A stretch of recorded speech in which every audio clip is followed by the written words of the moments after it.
독도가 우리나라 땅이 아니라고 답변하셨던 해프닝 기억하십니까? 그런데 왜 일본은 군함과 순시선을 독도에 보내 우리 주권을 침탈하려 하는 것입니까? 중요한 건 일본의 마음이라고 하시며 짝사랑하신 거, 식민 지배를 통해서 우리나라가 경제 성장을 했다는데 동의하십니까? 총리님, 지난해 4월 대정부 질문 당시에 독도가 우리나라 땅이 아니라고 답변하셨던 해프닝 기억하십니까? 그거는 제가 바로 사과를 드렸죠. 제가 질문을 잘못 듣고 설마 너무 그렇게 당연한 거를 마치 우리가 배우자를 매일 아침에 당신은 내 배우자요 라고 매일 확인하지 않는 거나 마찬가지로 독도를 어느 나라 땅이라고 생각하십니까? 라고 묻는 의원님의 질문을 제가 이해할 수가 없었습니다. 물론 제 착오입니다. 네네, 그래서 이해했습니다. 바로 사과를 했고 네. 그런 일은 있을 수가 없는 것이죠. 독도는 분명히 우리 땅이고 그거는 배우자나 마찬가지로 매일 아침 확인할 필요가 없는 겁니다. 너무나 당연한 것이죠. 너무나 당연하죠. 그런데 왜 일본은 군함과 순시선을 독도에 보내 우리 주권을 침탈하려 하는 것입니까? 그거는 군사적인 여러 가지 우리 대내외적인 문제가 있지 않습니까? 특히 북한의 우리에 대한 우리를 적대국으로 보겠다라고 선언을 한 우리 김정은 북한의 지도자가 저는 보기에는 이거는 정상적으로 남북 관계를 가져가려고 하는 사람 같지가 않다. 그러면 결국 우리가 취해야 할 하나의 선택은 뭐냐? 만약 북한이 우리의 평화가 한반도의 알겠습니다. 평화가 북한의 의도에 따라서 움직여서는 안 된다. 아이고, 저는 이렇게 당연히. 생각합니다. 네네, 그렇기 때문에 알겠습니다.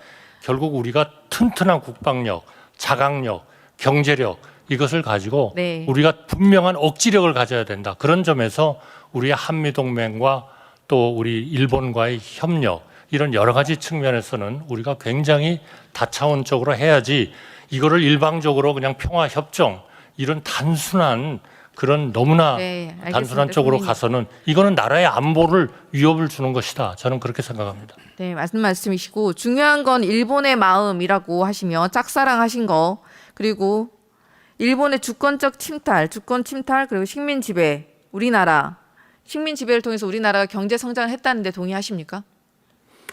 저는 그것이 일본 때문에 성장했다라는 거에는 동의하지 않습니다.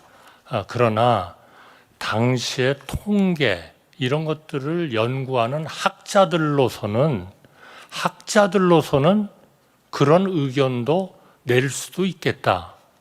그런 생각이고요. 그러나 그것이 뭐 일본에 의해서 우리가 그렇게 발전을 했다. 저는 그렇게 생각하지 않습니다. 무엇보다도 그거는 우리나라의 국민들의 우수성, 국민들이 뭔가 해보고자 하는 의지 이런 것에 크게 기초했고 또 그런 것들을 그때그때 잘 리드하셨던 여러 정권의 그 리더들이 저는 훌륭한 역할을 했다 이렇게 생각합니다. 그런데 왜 일제는 착취를 안 했다라고 공개적으로 밝히는 자가 이번에 새 역사 교과서를 집필하는 것입니까?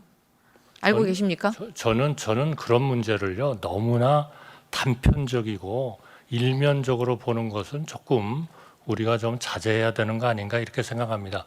사람은 여러 가지 차원의 성격과 네, 알겠습니다. 이 주장을 가질 수 있죠. 그러나 문제는 그렇게 해서 나온 결과가 어떤 거냐. 그렇게 해서 나온 그 책자의 그 주장하는 내용이 우리의 2세들에게 충분히 우리나라의 정체성과 우리나라의 그런 능력을 또 자부심을 가질 수 있게 해주는 거냐. 이것을 평가하는 것이 더 중요한 거 아니냐. 저기에 교육위원장도 계십니다만 저는 그렇게 생각합니다. 총리님의 역사 인식 때문에 정말 안타까운데 그게 대한민국 총리가 하실 말씀이십니까? 위안부는 일제가 제국주의 깃발을 들고 우리나라를 강제로 침탈하면서 벌인 범죄였습니다. 위안부의 불법성과 강제성은 인정하시죠? 인정합니다. 네, 그런데 왜 이진숙 방통위원장은 인정하지 않는다고 하는 것일까요? 그러니까 제가 몇 번 말씀드리지 않습니까? 개인들의 어떤 생각은 여러 가지가 있을 수 있다. 그거를 우리가 만약에 인정하지 않는다면 그거는 전체주의죠, 우리나라가.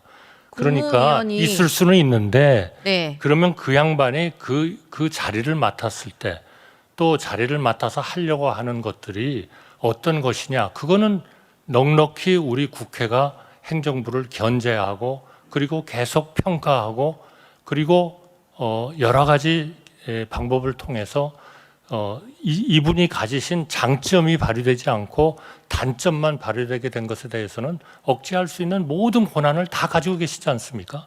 그러니까 그 문제에 대해서도 저는 오히려 좀 자신감을 가지시고 그분들이 일을 하는 거를 제대로 평가하시고 잘못됐을 때 꾸짖으시고 그 법률에 따르는 모든 네, 알겠습니다. 조치를 하시는 것이 저는 맞다 이렇게 생각합니다. 너무나 단편적인 한두 개의 발언 이런 것들을 가지고 이분의 전체를 평가하고 전체를 어떤 하나의 그런 이슈와 연관돼서 결론을 국무위원회 내리는 거 역사인식은 이거는 매우 저는 중요합니다. 맞지 않다. 그거는 결정에 제 매우 역사인식이 중요한 잘못된 것이 아니고 판단에 중요한 역할을 저는 할 그 것이기 역사인식이 때문입니다. 저는 좀 더 실용적이고 맞는 얘기다. 저는 그렇게 생각합니다. 위안부 강제성에 논쟁의 여지가 있다. 이진숙 방통위원장 장관급 공직자가 입에 담을 말이라고 생각하십니까? 1945년 8월 15일 광복절 맞습니까?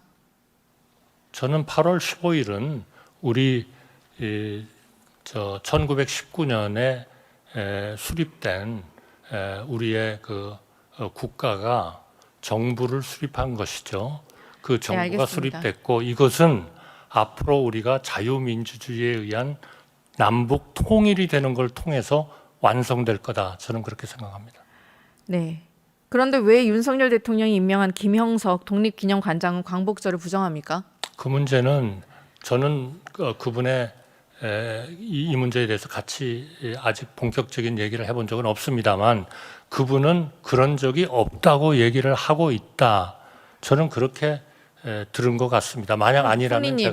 제가 아니라고 말씀드리겠습니다. 그러나 다시 한번 말씀드리지만 그러한 그분의 발언이 그분이 지금 맡고 있는 그런 일들에 도움이 되는 거냐 소위 수행을 할 수 있는 거냐 하는 그것도 하나의 우리가 그분을 평가하는 특히 어떤 그런 일을 맡기는 데 있어서는 중요한 하나의 고려 요소다. 중요한 이렇게 좀 고려 요소죠. 말씀을 역사인식과 해주셨으면 정무적 좋겠습니다. 판단을 하는 데 있어서.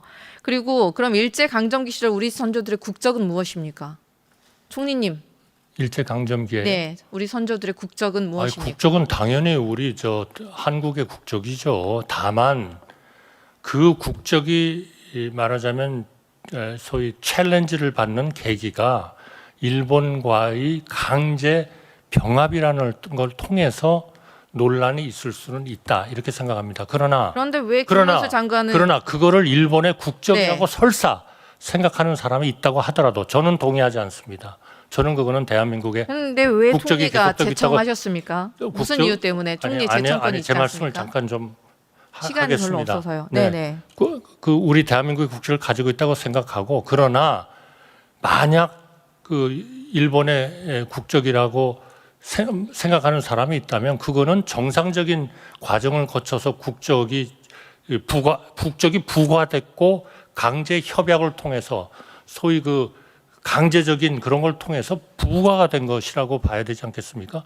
그러면 우리가 그런 국적에 따라서 알겠습니다. 일본의 총리님, 무슨 우리 권리를 질의를 할 수 있게 좀 해주시죠. 저희가 선거를 너무 했습니까? 대답을 길게 하시면 저희가 일본 국적과 일본 네, 국민들과 알겠습니다. 똑같은 처우를 받았습니까?